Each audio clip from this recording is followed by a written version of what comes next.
was traveling through Tennessee for work and booked a last-minute stay at an old but well-reviewed hotel downtown. It wasn't one of those chain hotels. It had been around since the early 1900s, with creaky wooden floors, dim chandeliers, and a kind of eerie charm. When I arrived, the front desk clerk gave me a friendly smile but hesitated when she looked at her computer. "We're actually overbooked," she said, frowning. "But we do have one room available." She handed me a key card labeled 1313. I laughed. "Room 1313? Isn't that bad luck?" Her smile faltered. "Technically, we don't have a 13th floor. This room is on the top level. It's just an old numbering system." That didn't make sense, but I was exhausted and didn't question it. I took the elevator up, and that's when things started to feel strange. When the doors opened, the hallway was darker than the others I had passed. The lights flickered slightly, casting long, distorted shadows. The air was thick and stale, like the floor hadn't been used in a long time. When I reached room 1313, the door already looked different from the others, older, with scratches around the keycard slot. I pushed it open, and instantly, I felt like I wasn't supposed to be there. The room smelled faintly of rotting wood, and the temperature was noticeably colder than the hallway. The decor was outdated, with an old armchair in the corner and a large antique mirror on the wall. But the weirdest part was that there was no window. Every hotel room I'd ever stayed in had a window. But this one? Just solid walls. Something about that detail unsettled me more than anything. I tried to shake it off and unpack, but little things kept creeping me out. Like how the bathroom door wouldn't stay open. I'd prop it open with my bag, but minutes later it would be shut again. Or how the lights would dim randomly, like the power was struggling to stay on. At exactly midnight, I was woken up by a knock, not on my door, from inside the room. I shot up in bed, my heart hammering. The sound had come from the mirror. I grabbed my phone and shined the flashlight at it. For a split second, I could have sworn I saw a handprint on the glass. But when I got closer, it was gone. I told myself I was imagining things, that it was just an old hotel with bad lighting and creaky pipes. Then, at 2 a.m., the phone rang. Not my cell phone. The old landline on the nightstand. I picked it up, my hands clammy. There was no sound, just breathing. Slow, labored, like someone was struggling to take in air. I hung up immediately, my skin crawling. But a few seconds later, the phone rang again. I yanked the cord out of the wall. That's when I noticed something that made my stomach drop. The armchair in the corner. It was facing the bed when I checked in. Now, it was turned directly toward the mirror. I didn't sleep. I sat in bed, lights on, waiting for sunrise. At 6 a.m., I grabbed my things and bolted downstairs to check out. The same woman was at the desk, and when she saw me, she didn't look surprised. "Room 1313?" she asked softly. I nodded, still shaken. "What the hell is wrong with that room?"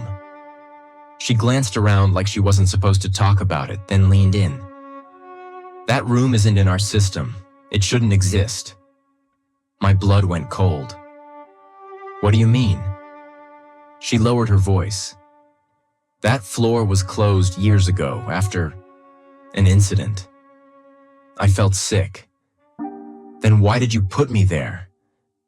She shook her head. "I didn't. The system assigned it.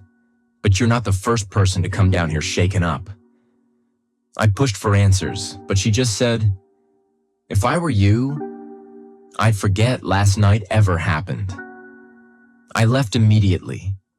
When I checked my receipt later, something made my skin crawl. Under room number, it didn't say 1313, it said void. Confused, I called the hotel to ask about it. The receptionist who answered sounded different from the woman at the front desk earlier. Older, more serious. I explained my stay and asked why my receipt listed the room as void. There was a long silence. Then, in a hushed tone, she said, "Sir, that room doesn't exist." I felt my stomach drop. "What do you mean? I stayed there last night." Another silence. Then she whispered, "That floor has been closed for decades." A chill ran down my spine. I started to argue, but before I could, I heard something faint on the line. A second voice. A slow, distorted whisper, almost like it was coming from far away. And it was saying my name. The call disconnected. I never got an explanation. And I never called back.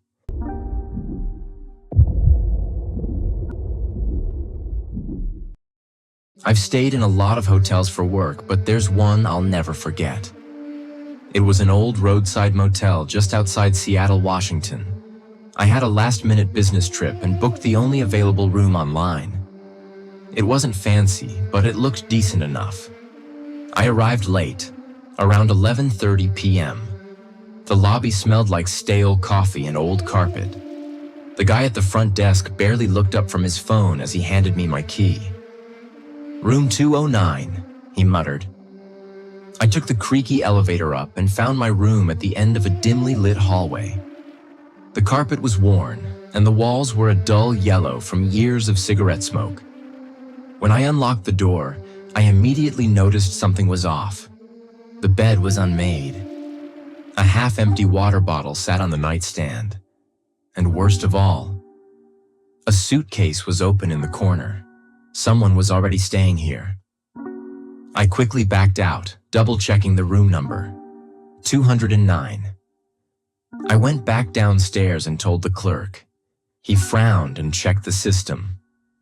"That can't be right," he muttered. "Nobody's in 209. I told him what I saw. With an annoyed sigh, he grabbed a different key and said, "I'll put you in 211 instead. That one's empty for sure." I went back up, a little uneasy.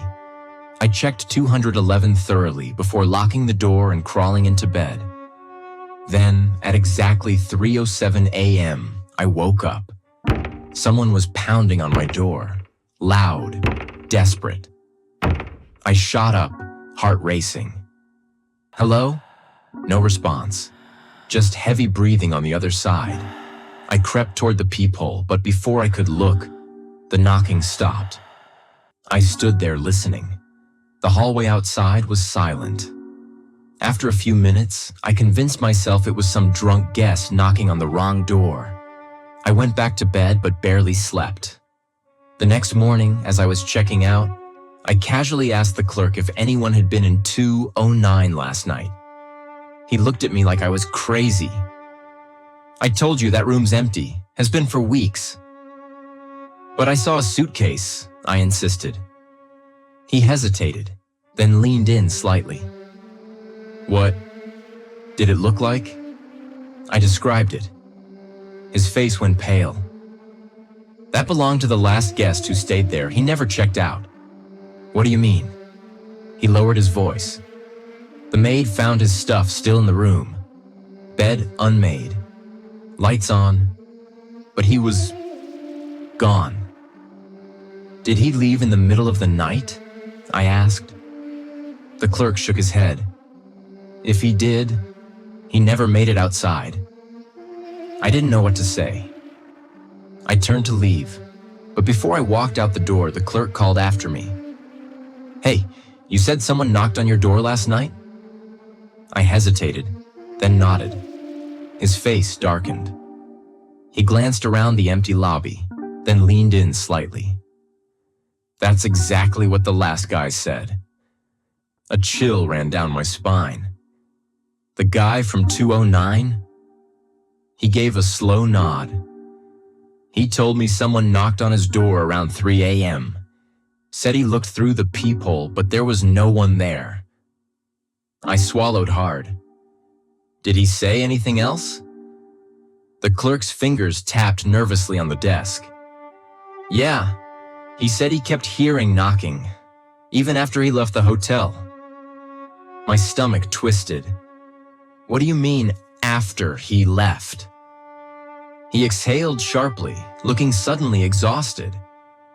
He called me a few days later, said the knocking followed him home. My breath caught in my throat. I thought he was messing with me, but then he stopped answering my calls. I checked his file. He never used his credit card again. No social media activity. It's like he just disappeared. I felt sick.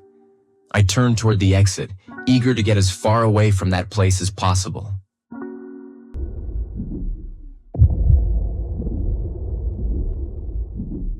I travel a lot for work, which means I've stayed in more motels and hotels than I can count. Most of them blur together. Same beige walls, same stiff sheets. But one place, one night, I'll never forget. It was off Route 46, somewhere in Tennessee. I had been driving for hours in the pouring rain and needed a place to crash. I spotted a faded neon sign flashing motel outside a rundown. It wasn't my first choice, but at that hour, I wasn't about to be picky. I pulled into the nearly empty lot and walked up to the front desk. The lobby was dimly lit, with a musty smell hanging in the air. The guy at the desk looked off.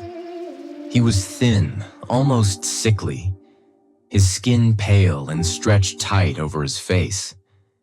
He didn't say hello, just stared at me with wide, unblinking eyes. He asked me if I needed a room. His voice was raspy, like he hadn't spoken in days. Yeah, just for the night. I answered. His fingers drummed against the desk like he was thinking about something. Then he grabbed an old-fashioned key off the wall. Room 104. As he handed it to me, his hand lingered over mine. His grip was cold, his nails too long. You sleep light? I blinked. Sometimes. He gave a slow, almost amused nod. Don't be alarmed if you hear noises. That should have been my cue to turn around and leave, but I was exhausted. I forced a polite smile, grabbed the key, and headed to my room. The room was exactly what I expected. Cheap, outdated, and smelled faintly of mildew. The bedspread was an ugly floral pattern. The carpet felt damp, and the TV was one of those old boxy ones. But I was too tired to care. I locked the door, both the deadbolt and the chain, then took a quick shower. The water pressure was awful, but it was warm enough. As I dried off, I heard something. A shuffling sound. I froze. It was faint, but it was coming from just outside the door. I crept over, pressing my ear to the wood. Silence. Maybe it was just the wind or another guest walking by. I shook it off and climbed into bed. At some point, I must have drifted off. I woke up to the sound of the room phone ringing. I reached for it. Hello? There was a pause. Then, in that same raspy voice as the desk clerk, a whisper. You didn't lock the window. My stomach dropped. I bolted upright and turned toward the window. It was shut, still latched. They had hung up. I jumped out of bed and checked the door, still locked. The chain was still in place. But something felt wrong. I grabbed my bag and was about to leave when I noticed something I had missed earlier. The closet door. It was slightly ajar. I had never opened it. Heart pounding, I reached forward and yanked it open. Nothing. Just a few wire hangers and an old ironing board. I exhaled shakily, telling myself I was being paranoid. Maybe it was just some creepy motel prank. Maybe the guy at the desk liked messing with guests. Either way, I wasn't staying. I threw on my jacket and bolted for the front office. The same guy was behind the desk, sitting perfectly still, staring at the door like he was expecting me. "I'm checking out," I said quickly. His lips curled into something that wasn't quite a smile. "You sure?" I ignored him and slid the key across the counter. He picked it up with those two long fingers and twirled it between them. Then he said, "You were the only guest tonight." I stared at him. He tilted his head slightly. No one else checked in. My throat went dry.